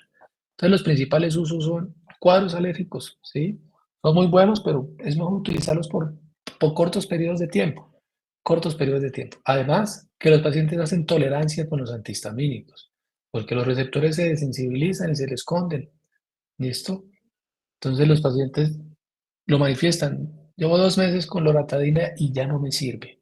Pues claro, ya se desensibilizó farmacológicamente. ¿Sí? Entonces aquí están todos los de primera generación. Clemastina, así como hicimos hoy cuando llegamos a la clase que cada uno dijo un mecanismo de acción, ¿se acordaron? Bueno, la clemastina, clorferinamina, la clemastina viene en goticas también para los ojos. ¿Sí? Difenidramina, dimenhidrinato, este es el mareol. El dimenhidrinato es mareol. ¿Por qué? Porque tiene propiedades antimuscarínicas. Por eso sirve para el vértigo en los cruceros. Hidroxicina, ketotifeno, prometacina.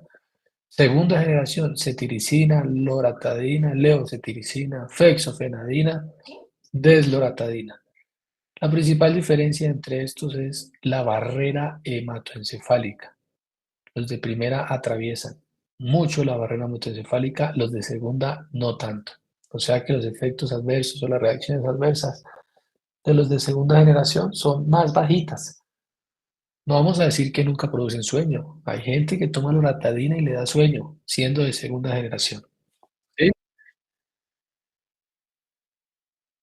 Sería menos, pero ahí es cuando vas y lees la evidencia, que era lo que decía este artículo, bueno, ya lo cerré, que la levocetiricina no tendría por qué dar deterioro cognitivo, pero en el artículo encontraron que la difenhidramina, o no me acuerdo si difenhidramina o clorferinamina, alguno de estos dos, y la levo, estaban asociados a un mayor deterioro cognitivo. ¿Por qué? Porque la selectividad y decir que estos no entran nada al cerebro, tampoco lo podemos afirmar. Pueden tener un volumen de distribución menor, ¿sí? Más chiquitico, sí, pero a veces, por condiciones particulares del paciente, esa mínima concentración de principio activo tiene impacto en la parte cognitiva. Y ojo, pues la cognición no solo depende de la histamina, ¿no? La alimentación, el estado de ánimo, cuántas horas duerme, ¿sí? La genética. Y si de base el paciente tiene problemas cognitivos ya porque nació así y le empiezo a dar antihistamínicos, pues el cuadro puede ser más florido. ¿Vamos? El día del parcial, todos se los tienen que aprender, todos los tienen que conocer, porque todos ahí en Colombia, todos se formulan. ¿Listo? Entonces los tienen que conocer todos porque no puede decir que esto es un corticoide o que es un antileucotrieno o que es un simpático mimético de acción directa. Son antagonistas H1. ¿Bien? Y principal diferencia, menos sedación, aparentemente son más eficaces, vidas medias más prolongadas. Pues normalmente los de primera generación tienen vidas medias más cortas, usualmente, pero eso no siempre se cumple. La clorferinamina es de primera y tiene una vida media larguísima. Se usa una vez al día, ¿sí? No cada 4, ni cada 6, ni cada 12, una vez al día. Bien, voy a borrar que es que ya están muy sucios. Y dicen algunos libros por ahí que estos son de tercera generación. ¿Por qué les pusieron de tercera generación? Porque son metabolitos activos de los de segunda. Pero no nos compliquemos la vida. Dejémoslos a todos en segunda generación. Segunda generación. ¿Sí? Y también tienen menos volumen de distribución en el cerebro. Entonces ahí están los mecanismos de acción. Son antagonistas de receptores H1. Producen sedación, somnolencia, son antimuscarínicos, quitan el vértigo, principalmente difenhidramina, dimenhidrinato, prometacina. Todos estos son los que se utilizan para el vértigo, el mareo, cuando viajan en carretera, que hay muchas curvas y se vomitan en el carro y después le toca pagar la lavada del carro al que se vomitó. Bueno, estos son buenos. ¿Listo? Entonces, cuando veamos por allá antieméticos, pues vamos a ver que los medicamentos que tienen propiedades antihistamínicas y antieméticas tienen algún mecanismo de acción antimuscarínico o antihistamínico. El caso de la talidomida y la focomelia. Ese medicamento las embarazadas lo empezaron a usar, la talidomida, por esto, porque les quitaba el vómito. Pero después apareció la focomelia, ¿sí? Y hoy en día se siguen utilizando antihistamínicos para el vómito en las embarazadas. El vómito en las embarazadas. Se llama pralidoxima. ¿Listo? De una vez para que cuando le pregunten, oye, estoy embarazada, ¿qué puedo tomar para las náuseas y el vómito? Ay, yo vi por ahí en una clase de fármaco un man que hablaba y no se callaba, un medicamento que se llamaba doxilamina más pralidoxima, ¿sí? Más piridoxina. Doxilamina más piridoxina. El pluriamida es un medicamento muy utilizado para las embarazadas que tienen vómito, ¿sí? Y son unos antihistamínicos. ¿Listo? Son antihistamínicos. Entonces, produce sueño como buen antihistamínico. Es mejor que se lo tome por la noche, porque si se lo toma en el día, la embarazada va a estar dormida todo el día. Está fundida, ¿sí? Entonces es mejor tomárselo por la noche. Y aquí les hacen una descripción de los excipientes, que ya saben, ¿no? El manitol, el óxido de polietileno, todo esto que son todos los excipientes, ¿no? El laurilsulfato, que es tan importante para la biodisponibilidad, ¿sí? Uno cambia el laurilsulfato y la biodisponibilidad puede cambiar completamente. ¿Listo? Todos los excipientes son importantes. Indicaciones, náusea y vómito en embarazadas, no alergias en embarazadas, náusea y vómito. ¿Listo? 2 comprimidos. ¿A qué horas médico me la tomo? Al acostarse, mija. Porque si se lo toma por la mañana, llega a la oficina y queda dormida y pierde el trabajo, no por estar embarazada, pierde el trabajo por quedarse dormida. ¿Listo? Entonces es mejor al acostarse. ¿Bien? Y contraindicaciones y todo lo que se quieran ahí imaginar de reacciones adversas y todo lo demás. Entonces tener en cuenta que estos medicamentos tienen propiedades para las náuseas, el vómito, disminuyen la urticaria, disminuyen la producción de fluidos, por eso se usan como antigripales también. Disminuyen la vasodilatación, la permeabilidad capilar, pueden tener efectos cardiovasculares, sobre todo cuando se ponen por vía endovenosa, ¿sí? Endovenosa, porque como son vasodilatadores no, como tienen propiedades cardiovasculares a través de la histamina, ¿sí? Los pacientes cuando se les infundía muy rápido, por ejemplo, la ranitidina, que era un antihistamínico que se inyectaba muy rápido, los pacientes hacían una hipotensión. ¿Listo? Y a veces hacían taquicardias compensatorias, la frecuencia cardíaca subía de manera compensatoria y los pacientes les administran ranitidina y, uy, doctor, tengo ganas me dio taquicardia, arritmia, dolor en el pecho, se infartaban ahí. Entonces la ranitidina pues ya no existe, pero toca infundirla despacito, ¿sí? Como la dipirona. Acuérdense que ya vimos la dipirona que yo les decía, es un medicamento que hay que administrarlo en ¿cuánto tiempo? 15 es muy poquito, un poquito más largo. 20. 20, mínimo 20. Y que pasarlo en media hora mejor, ¿sí? Entonces, ojo que decíamos que en general los de primera eran de vida media corta, pero no siempre se cumple, ¿no? Clorferinamina, 27 horas de vida media, una tableta al día. Usted no puede formular como médico una clorferinamina cada 6 horas. Con esas vidas medias tan largas, ¿para qué cada 6 horas? ¿Listo? Entonces, aquí están todos los de primera, todos los de segunda generación. Si se dan cuenta, hay un montón de antihistamínicos. Un dato adicional aquí interesante, y es la fexofenadina, que es el Alegra, que es el de la propaganda del gato, la caja morada, que se publicita un montón en Colombia este medicamento, tiene una biodisponibilidad muy mala. Su biodisponibilidad es malísima. ¿Sí? Mire, biodisponibilidad pésima, mala. ¿Por qué? Porque es un medicamento que se afecta mucho por la glicoproteína P a nivel del estómago. Entonces, el medicamento trata de entrar, de absorberse, y las células estomacales no dejan por la actividad de la glico-P. Es decir, que pueden tener un efecto de primer paso significativo y su disponibilidad es muy mala.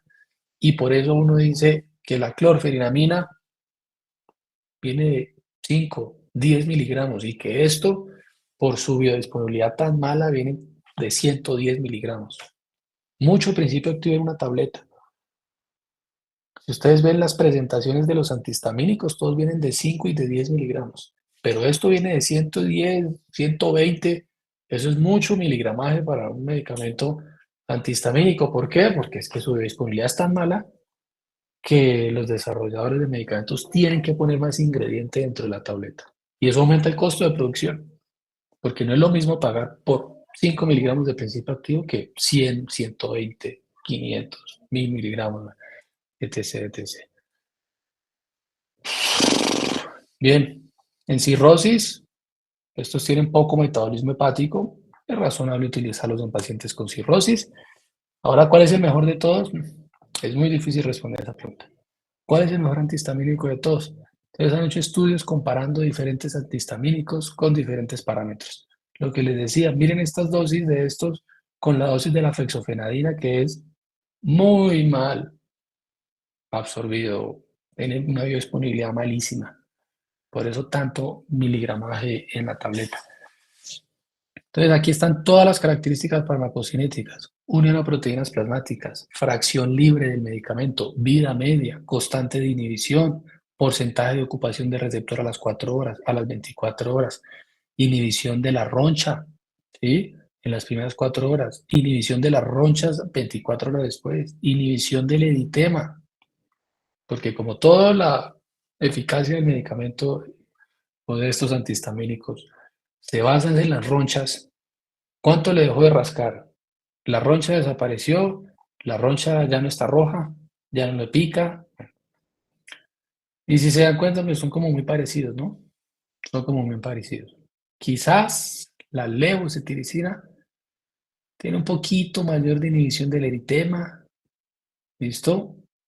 Tiene una buena inhibición del halo. Entonces algunas guías por ahí dicen que no, que es que la levocetiricina es un poquito mejor. Bueno, tampoco es mucho, tampoco es mucho. ¿Listo? Pero por estos datos que a veces pueden tener diferencias con los otros, la levocetiricina, un antihistamínico que pareciera ser muy buena. Pero hay guías que dicen, oiga, entre los antihistamínicos en cuanto a su eficacia no hay diferencias. Todos tienen diferencias, eficacia muy similar, muy similar. Puede cambiar más su reacción adversa, sobre todo si es de primera o de segunda generación. ¿Preguntas?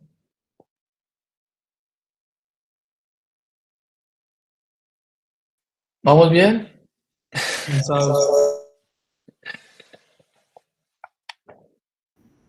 Descanso esta mañana. Bueno, terminamos con esta diapositiva y nos vamos, pues. Quiero llorar. No, jamás. No te preocupes que yo también a veces quiero llorar, ¿sí?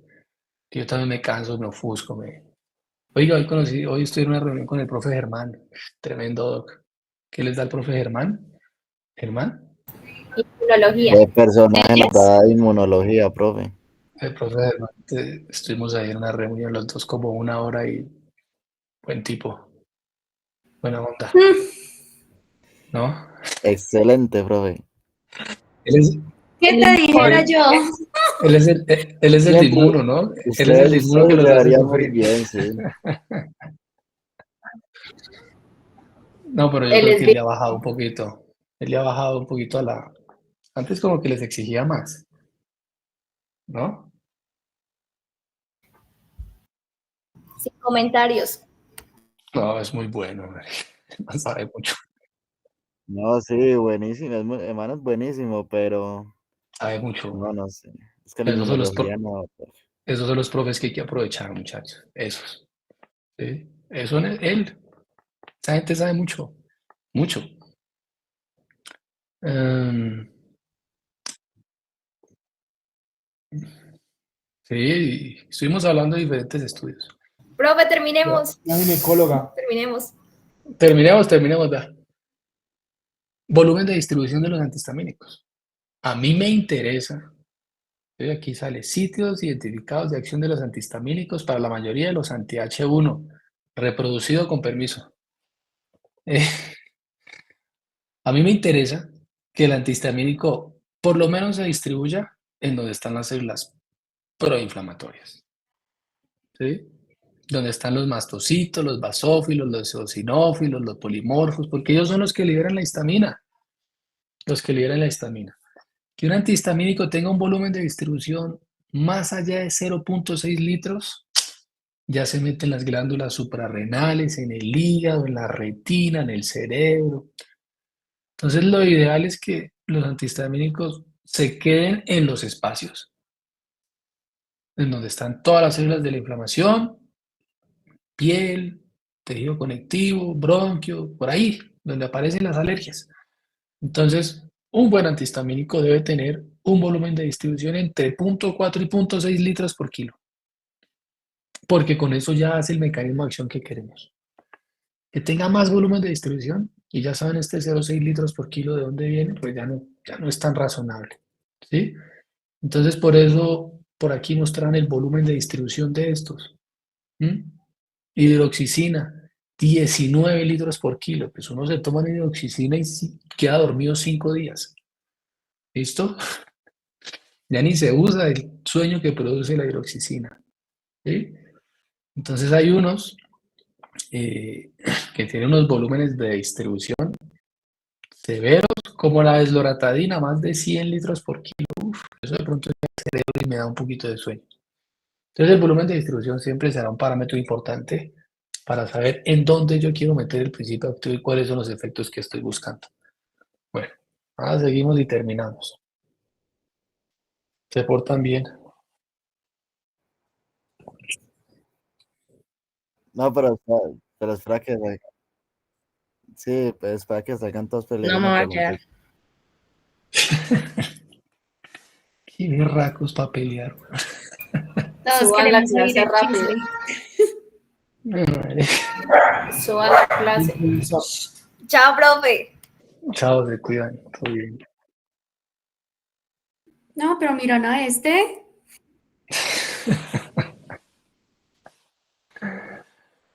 Ay, Dios mío. Oigan, Hasta luego, ¿no? profe, que ya me Chao, echaron de chao. acá de la llamada. Chao. Chao, Daniela, Chao, que esté muy bien. precioso. Sí, vaya duerma, mami. Yo no lo llamé a usted. Que a usted nadie la llamó tampoco. Ah, pues yo no estoy hablando con usted, miran al otro. Uy, Pura pelea de novios de colegio. bueno, hasta luego. No, pues era de la universidad, enamorados, profe. Sí. Así Ay, empieza ¿qué el anda amor. hablando, Cristian? Así empieza el amor. Inventando chisme a cada rato. Es que Así ellos se empieza el gustan. amor. Ay, no, qué horror. Ahora todo esto queda grabado ahí en la Llamamos a aplicación esa de Cristian. notas, marica. Hablen que tengo otra Hasta clase con luego, los de profe, sexto. muchas gracias. Profe, Hablen, Chao, hablen. pues. Ya Hables, se amor. el profe, váyase tranquilo. no, profe, es que es algo Hablen, privado, hablen. profe. ¿Es algo Hágale. privado? Es algo Si quiere privado. me cuenta mañana, después de la clase, todo No, bien. mentira, no, Porque profe. ¿Usted recomienda el uso del metilfenidato? No, por supuesto que no. Claramente no. ¿Cómo, Y profe? ahorita, No, para estudiar no, muchachos, no, por supuesto que no. Ustedes pueden estudiar sin ayuda, solo durmiendo bien y comiendo bien, como yo Porque, hice, pues, por ejemplo, durmiendo y comiendo normal, yo soy una concentrado. persona que digamos, No se escuchó nada, ¿sí? no se No me escuchó nada. concentro por mucho tiempo o así. Pero no se concentra porque tiene Que por- distracciones, ¿no? El celular, el TikTok.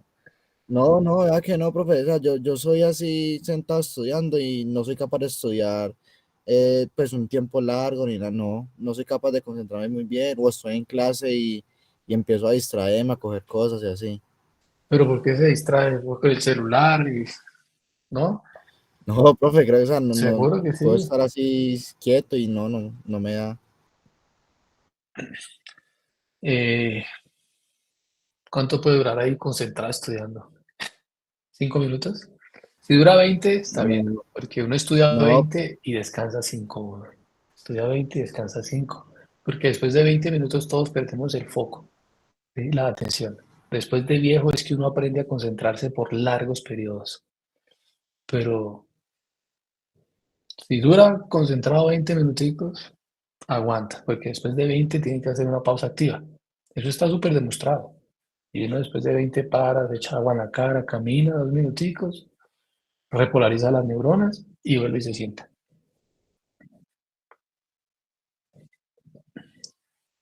Porque, o sea, ¿qué porque efectos no, puede traer el medicamento en una persona como, o sea, a, como nosotros a los nivel estudiantes? cardiovascular, tiene un par de eventos por ahí a nivel cardiovascular, ¿sí? Y lo otro es que cuando llegan al parcial y eso, el conocimiento como que no se fija bien, no queda bien fijado. Entonces están despiertos, pero tampoco aprenden. ¿Sí? Entonces uno dice, no, es que Ah, voy a tomar listo. eso para estar toda la noche despierto. Hágale. No, y es que estudié 8 horas seguidas. ¿Sí? ¿Cuánto se le quedó de lo que estudió? Nada.